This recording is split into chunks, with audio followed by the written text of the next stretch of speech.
Welcome to the Train of Thought podcast. My name is Logan DeCamp, and I am a certified personal trainer and nutrition coach. And I'm Chloe DeCamp, and I'm a certified athletic trainer. And we are sitting down here today because we want to help you learn and grow so you can continue to do without restriction as you age. Be sure to listen till the end of the episode so that you can get information that you can apply to your life and follow us for more. There we go. How we doing? Good. I'm surprised you got a jacket on. Are you warm? It's freezing in here. It's super warm outside, but it's so cold in here. I feel like I just cooked in the sun for like 20 minutes. Well, you did. You're a little rosy. Yeah. Feels good, though. I'm so glad it's warm now. I know. And then it's going to be cold this weekend, I think. Yeah, it's supposed to snow in the mountains, which is crazy.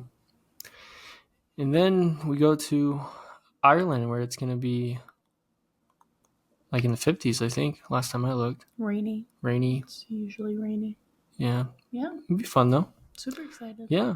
But on today's topic, we're going to be talking about Ozempic, commonly known as GLP-1 specifically. Mm-hmm. Well, it's not commonly known. Well, yeah. I mean, they go by so many different names, right? So Wegovy. Ozempic, Wegovy, those are the two big ones. Right. But there's semaglutide, Tirzepatide, dulaglutide. There's a whole bunch of different. Yeah, but they're all GLP-1s. That's Correct. what they are. Yes. And you're going to dive into like exactly what that is. Yes. But real quick before we do that, this is a popular conversation, especially right now in the fitness industry. There's a lot of people taking this. Mm-hmm. The research on exactly how many people are taking it is currently unknown. The data is limited. However, I heard rumors, don't quote me on it, but it could be as high as 70 to 80 million people could be taking this right now. Mm-hmm. And the number is still climbing as well. So it's really, really important that we start this conversation and we have this, because I'm sure there's a lot of people that are listening in right now that are maybe considering taking this because they want to lose weight, or maybe you're the type of person that you are type 2 diabetic and you do have a legitimate reason to take this. But there's a lot of important factors we have to take into consideration because, and this is something we'll dive into, but there's a lot of data showing that when people take this, yes, they lose a lot of weight, but they also regain all that weight back and more. So there's a lot that we're going to cover here. We're probably not going to get through everything, but we're going to do our best. And if you have any additional questions, comments, or concerns that we didn't talk about, please feel free to drop them through the different ways that we listed in the show notes below. But yeah, faux show. That's what you said? Yeah. So without further ado, let's have you take it over and kind of tell us about what is a GLP-1. What does that mean? Sure. So GLP-1, it stands for glucagon-like peptide, number 1. It is a naturally producing hormone in your body, specifically in your gut. And it plays a really important role in regulating blood sugar and appetite. This medication is an agonist, or the GLP-1 agonist mimics the effects of the natural GLP-1 that's released by the body. So it naturally occurs. We all have it, but this type of drug mimics that essentially. So it really just helps with regulating blood sugar and your well, let me get into appetite. it. Okay. Let me get into it. All right. Pause. I got a lot of notes here. Okay. So traditionally, and without taking this drug, GLP-1 will release when food enters the small intestine after it's getting broken down, all that food broken down by the stomach, it goes into the small intestine. This then triggers that GLP-1 to release, and it's called the incretin effect, to be all fancy or whatever. Interesting. I may be saying that wrong, but whatever. Incretin. This signals to the brain to decrease appetite, and to the stomach to decrease gastric emptying. So when food moves from the stomach into the small intestine, that's gastric emptying. It tries to slow that down. So it's sitting more in the stomach or just slowing that process down. Thus makes you kind of feel a little bit more full for longer. It also indicates the pancreas which is our important blood sugar regulator, that it needs to be secreting insulin in response to the high blood glucose levels after we eat, and stop secreting glucagon. Glucagon is a compound, or chemical, whatever, that helps stabilize blood sugar. Glucagon usually is released when our blood sugar levels are low to indicate to the liver to release glucose stores. So we want to, calm that down. We don't want more glucose in the body. Right. This is where help for, type 2 diabetics, this is where kind of a supplementation of this can play a role and kind of really make a big difference there for actually managing your blood sugar levels. Right. Because in type 2 diabetics, either your insulin is resistant, it's just not working the way it's supposed to, or you're just not producing it. It just can get really complicated. But essentially, that GLP-1 indicates to that pancreas to say, okay, let's start making some insulin so that we can get our levels back into, lower them down, because after we eat, they spike. That's just how it rolls, right? And then telling then to stop doing that glucagon so that the liver knows to, hey, I'm not going to break down into my glucose store, so that we can have a little bit better of a balance. So that's kind of the main reason why on type 2 diabetics, this is such a great drug to, supplement. But that's the typical process, at least on that gut level. And then something to note in terms of that, I saw something that said clinical trials have demonstrated that GLP-1 can reduce A1C levels, blood A1C levels, when added to metformin, which is a different drug. And patients can experience an average reduction of over 15% in body weight. Obviously, we can touch into that later, but Right. Interesting, right? So, not only does this GLP-1 kind of make this effect on the gut and the insulin production and things like that, it also signals to the brain to trigger those satiety. Thermogenesis. Yeah, like there's a bunch of things that kind of Interesting. Blood sugar it's levels. influenced on these processes. When we add the GLP-1 drug, there are GLP-1 receptors in the brain, not also, but like in conjunction with like receptors in the stomach. It specifically works on the stomach receptors, not the brain ones, just because it's a systemic drug Right. and it goes throughout everywhere. Yeah. But it has these effects, it has these impacts on our CNS processes of satiety, thermogenesis, blood pressure regulation, neurogenesis, and inflammation production. So that's super crazy. Really, Inflammation really reduction. cool. Sorry, you said inflammation reduction. Reduction is what I said. Oh, okay, gotcha. Cool. So yeah, really, really cool thing there. In terms of that inflammation, it can help modulate chronic inflammation associated with obesity by suppressing certain pro-inflammatory cytokines, which are, these markers of inflammation. So that's a really cool thing that it can help with. And then it can also, go beyond the weight loss. It says that it can include reductions in blood pressure, blood lipids, and just, general inflammation that can directly affect the heart, muscle, and blood vessels. So pretty cool drug to, talk about. And it, is interesting kind of diving into, okay, what does it actually normally do in your body? Does all these things. And then if we're supplementing, these are kind of the effects that we're looking for, right?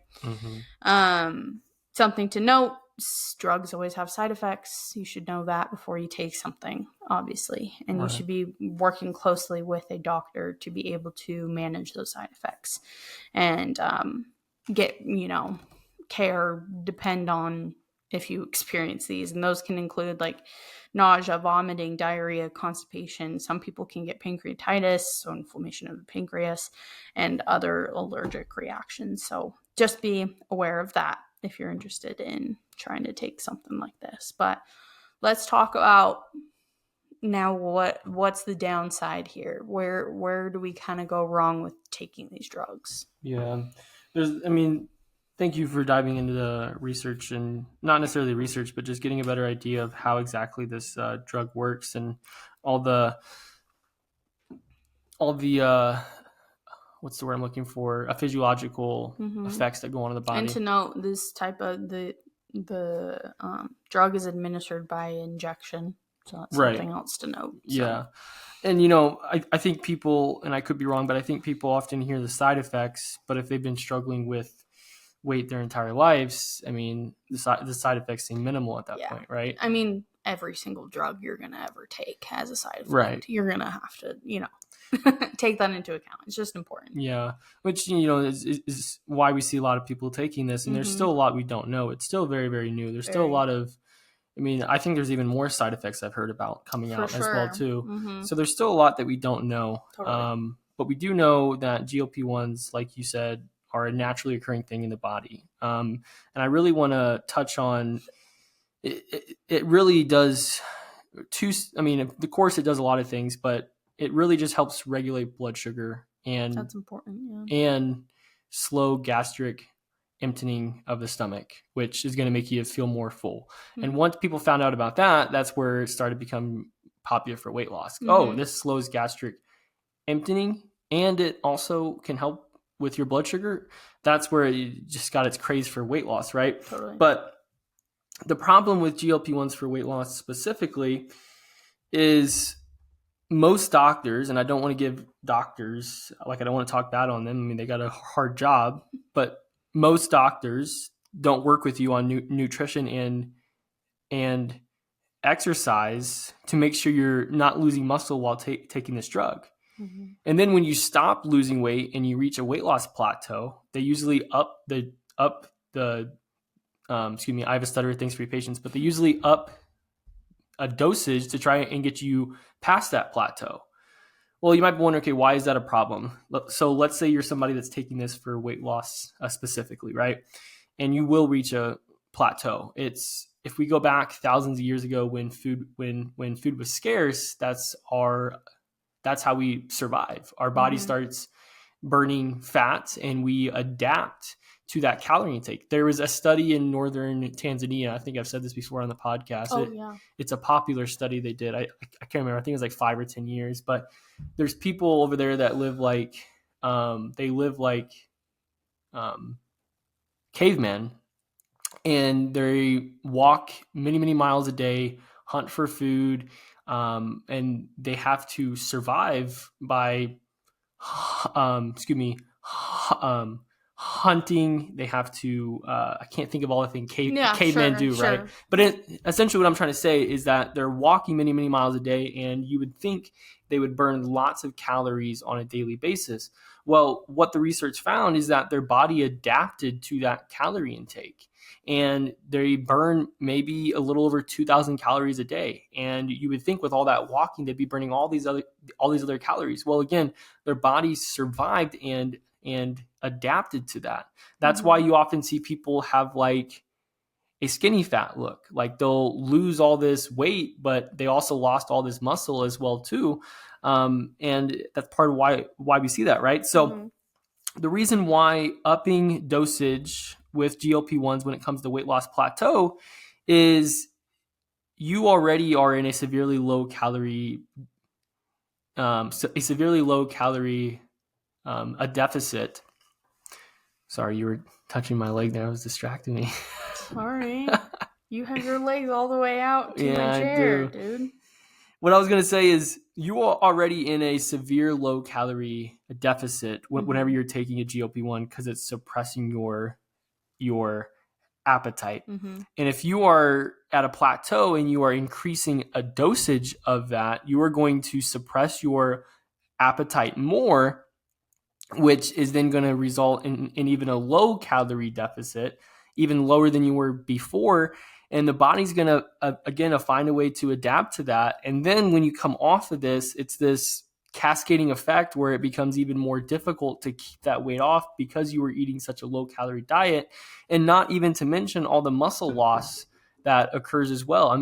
Muscle, it burns the most calories on the body. It takes a lot of calories to maintain muscle. It's what keeps your metabolism burning lots of calories at rest. And if you're losing a lot of muscle, then we're going to be slowing your metabolism down, and you're not going to be eating nearly as many calories as you should be to keep that weight off. Totally. Are you with me so far? Yeah. I need a drink of You water. went on a roll there. You weren't even looking at your notes. You're like, I know this verbatim. Okay. Yeah. Keep going. I hope that was clear. I was stumbling on some words there, but I hope that was clear. But nope, totally makes sense. So you might be wondering, words with H's are hard, by the way, but let's try it again. How much muscle do people lose on GLP-1s? That's a really good question. Data is limited on that right now. However, a recent study has shown that when it comes to GLP-1s for weight loss, we've seen a adaptive for lean muscle mass. And what that means is it's pretty much proportional to what you'd expect if you lost weight through nutrition, physical activity, and other behavior modifications. However, like I said, there's limited data on this, and more needs to be discussed. Totally. What is more concerning is the rapid weight loss we often see with GLP-1s are combined with the low-calorie diet. There was a study, it was 68 weeks, and they found out of 1,003, I told you words with H's, here we go again. A 68-week study found that out of 1,300 people, the average amount of weight loss was 33.7 pounds. But then right after that 68-week study, they followed around 327 more people for another 52 weeks. Okay, so on average, they lost 33 pounds, but then they followed around a smaller group for another 68 weeks, 327 people to be exact. And what they found is that when people stopped taking GLP-1s, they regained on average 2/3 of the weight back they lost previously. And then body weight continued to increase all the way up until the end of the study. So what this means is that if you are somebody that is considering taking this, and thankfully, I mean, I've worked with a few clients where when it comes to their work, they needed to lose weight and they need to have better health markers so they can continue to do their job. So this is something that they did because they were pre-diabetic or type 2 diabetic, and it was just important to them. Yeah. But what was great is that they found a functional medicine practitioner in their network. And why that's important is because a functional medicine practitioner is going to work with you on making sure you eat enough protein. They're going to make sure you're following some sort of fitness program to make sure you're not losing muscle. And they're just going to work with you on all the small back-end stuff that we need to do to make sure you can keep this weight off. And that's important because nobody thinks about what comes after the diet. We think about, I'll get this off and then I'll figure it out later. But what's scary about that is we don't just get in a car. Like, let's say you're learning to drive for the first time. Mm-hmm. You don't just get in a car in rush hour traffic and just figure it out.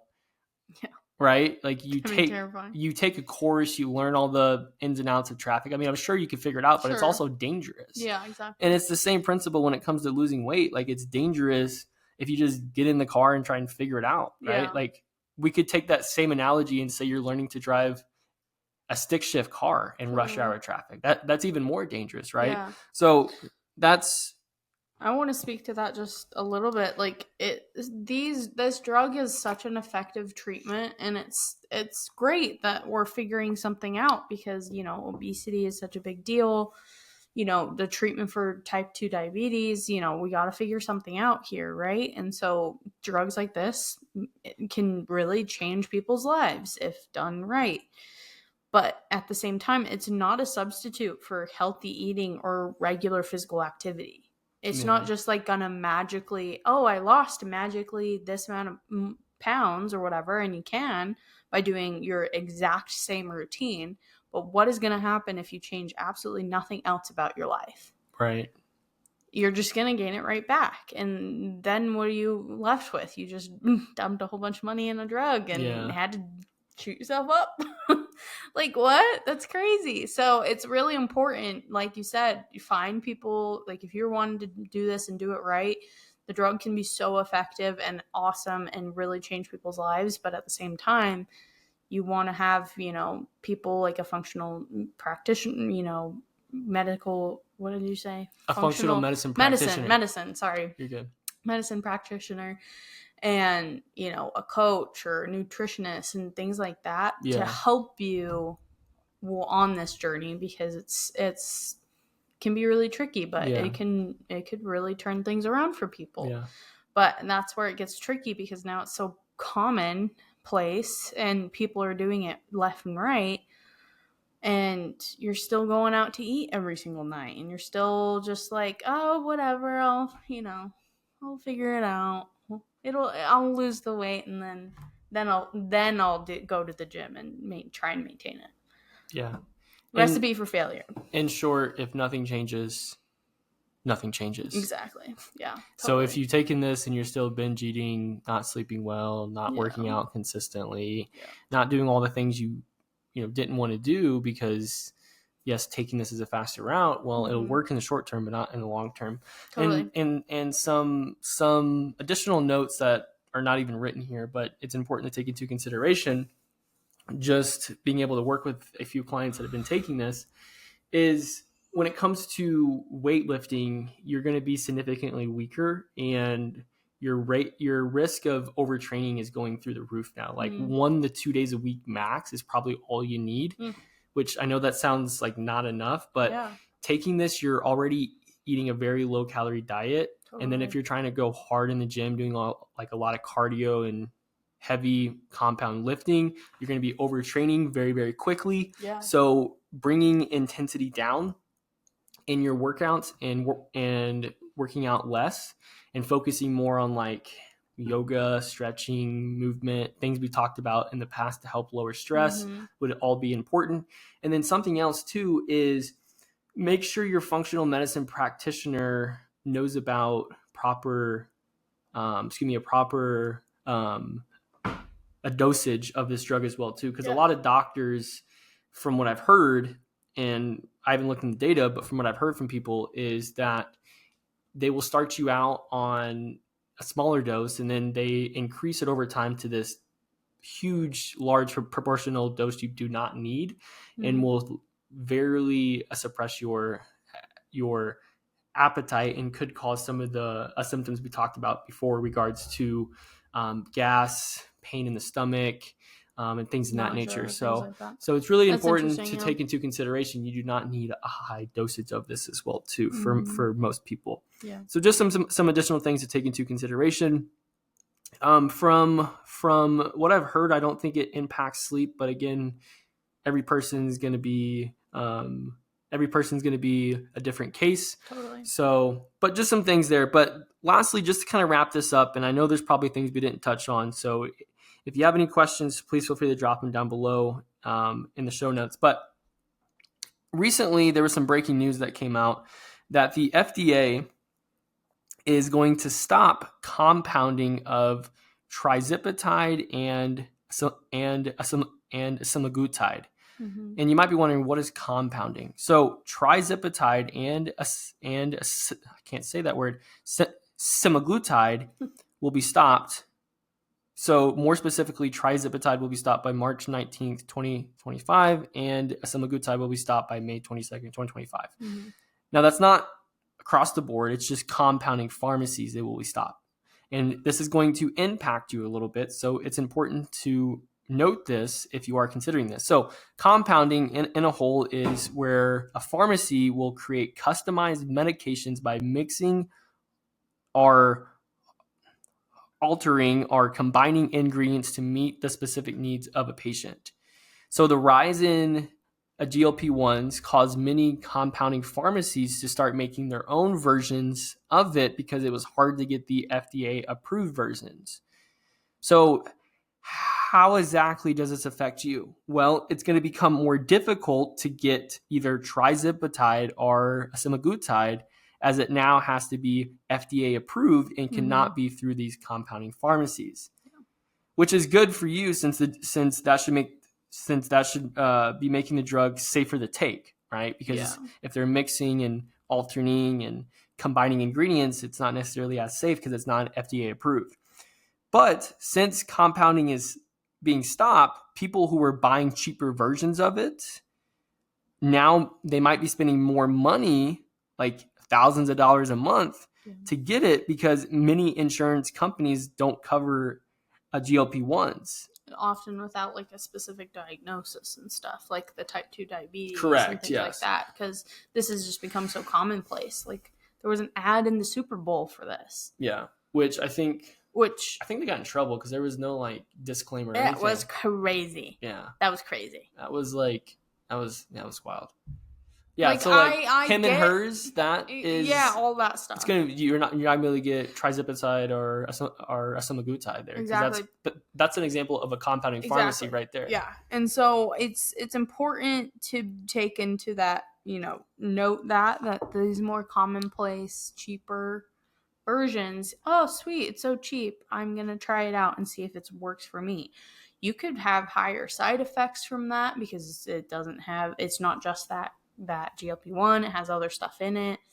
We don't really know, and we could probably look into it more. I just didn't, touch too much. We didn't look into like the exact things that are involved in all those. There's so many things, but it's important to know. FDA is kind of cracking down a little bit more on this, which can be a good thing, but at the same time, just it's not going to be as commonplace for people to be able to get it. You'd probably have to go through your physician to be able to get that, which it's tricky because insurance market and all that stuff. And of course, yeah, but let's not encourage that. No, but I mean, you just know people, so yeah. But yeah, so it's super interesting. I think this drug is we're just seeing the beginning of it, and I'm really interested to see how it can really make an impact on people who really need it, especially with the population in America and the struggles that we have in terms of obesity and things like that. And I think it could be really helpful, but we have to be just aware that it's a drug and we have to be careful with drugs sometimes. Imagine that. Crazy. All right. Well, if you have any additional questions, comments, or concerns, please feel free to drop them down in the show notes below. Sure. But we will see you on the next recording. Totally. Bye. Bye.